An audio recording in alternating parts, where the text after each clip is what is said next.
Kewajiban kita terhadap rezeki itu ada dua. Satu, mencarinya dengan halal. Kedua, membaginya supaya berkah. Ada orang yang dapat harta banyak tapi tidak berkah. Halal tapi tidak berkah. Tidak mau berbagi, tidak berkah. Jadi ini yang perlu kita pahami. Bagaimana cara mendapatkan rezeki? Suatu hari Imam Hasanul Basri didatangi oleh seseorang. Dia mengeluhkan terhadap kesulitan-kesulitan hidupnya. Maka Imam Hasanul Basri menjawab, perbanyak istighfar. Perbanyak istighfar. Maka ketika itu orang itu pergi. Datang orang kedua bertanya lagi, mengeluhkan tentang kekurangan harta, banyak hutang.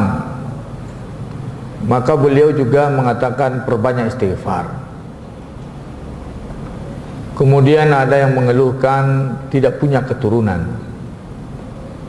Beliau juga menjawab perbanyak istighfar. Maka orang-orang murid-muridnya akhirnya bertanya, ya Imam, sudah berkali-kali penanya datang, jawabanmu selalu perbanyak istighfar. Ada yang hidupnya sulit, istighfar. Ada yang kekurangan harta, istighfar. Ada yang kekurangan keturunan, juga istighfar. Maka akhirnya beliau menjawab dengan surat An-Nuh. Menjawab dengan surat An-Nuh, di mana berkata, istaghfaru rabbakum innahu kana ghaffara. Maka pada sambungan ayat itu, wa yumdid lakum, maka Allah turunkan kepada kalian nanti, Allah anugerahkan kepada kalian bi amwalin wa banin, dengan harta dan anak. Nah, jadi sidang jemaah yang dirahmati Allah, jawaban Imam Syafi'i ada dalam surah An-Nuh. Maka tips rezeki yang pertama itu banyak-banyak beristighfar. Allah juga mengatakan, faman a'rada an zikri fa inna lahu ma'isatan danka. Yang kedua, banyak berzikir. Siapa yang lupa berzikir pada Allah, kehidupannya akan kehidupan yang sulit. Faman a'rada an zikri fa inna lahu ma'isatan danka. Banyak berzikir pada Allah, banyak mengagungkan Allah.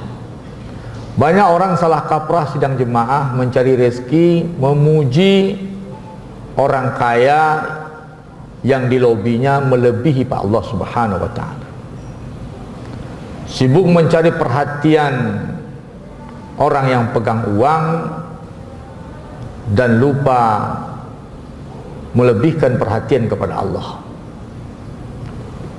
Sidang jemaah yang dirahmati Allah, ada kisah masyhur di kalangan ulama. Siti Zubaidah, istri khalifah, beliau sering berbagi harta. Maka kalau keluar dari istana atau dari rumahnya, banyak orang sudah nungguin. Maka ada dua orang, kalau kita sebut tanda kutip pengemis. Yang satu meminta, ya maulati, ya wahai tuanku, berilah aku bifadlillah, dengan kemuliaan Allah berilah aku sedikit bagian. Yang satu lagi bicara, wahai maulati, berilah aku bifadlik, dengan kemuliaanmu.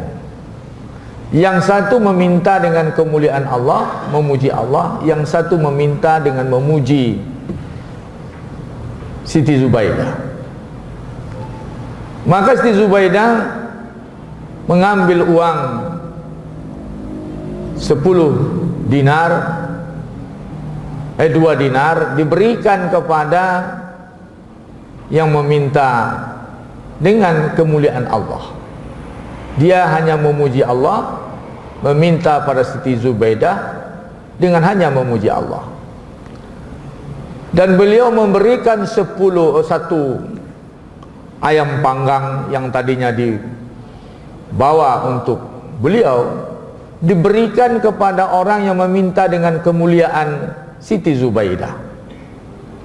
Di dalam ayam panggang itu dia selipkan uang 10 dinar. Harga ayam panggang itu hampir 10 dinar juga. Diselipkan 1 ekor ayam panggang, diselipkan di dalamnya uang 10 dinar. Maka perbedaannya, yang meminta dengan kemuliaan Allah diberi 2 dinar, yang meminta dengan memuji kemuliaan Siti Zubaidah diberi 1 ekor ayam panggang dan 10 dinar di dalam ayam panggang itu, dalam bungkusan ayam panggang. Maka berlalulah Siti Zubaidah. Beberapa hari berikutnya Siti Zubaidah keluar, nampak orang yang diberi ayam panggang itu meminta lagi. Kata Siti Zubaidah, kemarin engkau kan sudah aku beri ayam panggang, terus juga aku berikan di dalamnya bekalmu. Emang sudah habis yang diberikan itu? Sudah. Kenapa? Aku jual kepada temanku yang dapat 2 dinar, ayam panggang itu 2 dinar. Jadi ayam panggang itu dijualnya kepada yang meminta dengan kemuliaan Allah 2 dinar. Maka akhirnya yang uang 2 dinar dapat dengan yang memuji Siti Zubaidah, ayam panggang dengan 10 dinar dapat pada yang memuji Allah. Ini penting. Ketika Anda mencari rezeki dengan memuji Allah, bukan mengagungkan makhluknya melebihi dia, Anda pasti akan mendapat lebih dan wibawa Anda tidak pernah turun. Anda tidak mengorbankan wibawa Anda. Tetapi ketika Anda mengharapkan apa yang ada di tangan manusia dengan memujinya melebihi Allah Subhanahu wa taala, Anda kehilangan iman dan kehilangan yang lebih banyak daripada apa yang Anda harapkan.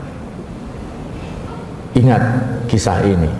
Ketika Anda meminta menjaga kemuliaan Allah di saat meminta rezeki, maka yakinlah Allah akan memuliakan Anda.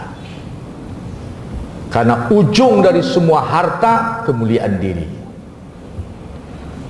Untuk apa harta belum didapatkan, kemuliaan sudah digadaikan. Nah, sidang jemaah yang dirahmati Allah, maka banyak memuji Allah Subhanahu wa taala. Berikutnya tips rezeki takwa. Wa may yattaqillaha yaj'al lahu makhraja wa yarzuqhu min haitsu la yahtasib. Siapa yang bertakwa kepada Allah, diberikan jalan keluar dari kehidupannya, masalah-masalahnya diselesaikan, diberi rezeki di pintu yang tidak diduga-duga. Makanya sidang jemaah yang dirahmati Allah, ketika Imam Les digugat oleh anaknya, Imam Les bin Sa'ad, gubernur Mesir, seorang khalifah, seorang gubernur, seorang pengusaha kaya, setiap tahun dia ngirim uang kepada Imam Malik, membantu biaya Imam Malik. Anaknya protes. Anaknya dengan geng dia mau bikin usaha, yang lain sudah punya usaha, sementara ayahnya seorang gubernur dan kaya tidak mau memodali dia. Protes anaknya, ayah, ini teman-temanku semua sudah bikin usaha, sementara aku meminta modal darimu, engkau tidak mau mengabulkannya.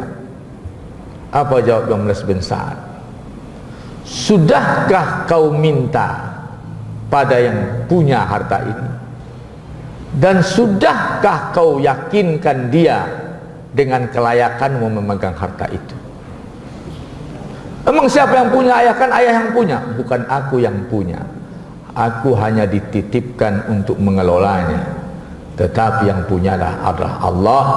Maka engkau penuhi syaratmu di mata Allah, sehingga aku tidak mendapat murka Allah ketika memberikannya kepadamu. Begitu sidang jemaah, sebuah pesan yang luar biasa dari Imam Laits bin Sa'ad. Masih banyak hal yang luar biasa di dalam rezeki ini sidang jemaah. Saya tutup dengan debat para ulama. Ada yang mengatakan rezeki itu mesti dikejar dengan usaha. Ada yang mengatakan cukup dengan cinta Allah dan kedekatannya, tidak mesti dengan usaha. Maka perdebatan-perdebatan itu tentu saja rezeki akan datang setelah kita punya ikhtiar, setelah kita punya usaha. Kenapa? Karena untuk mendapatkan surga saja Allah turunkan dulu Adam ke dunia supaya dia berusaha untuk mendapatkan surga. Maka untuk itu sidang jemaah yang dirahmati Allah, mudah-mudahan kita mendapat rezeki dan rezeki kita berkah dengan sedekah. Fa'tabiru ya ulil absar la'allakum turhamun. Assalamualaikum warahmatullahi wabarakatuh.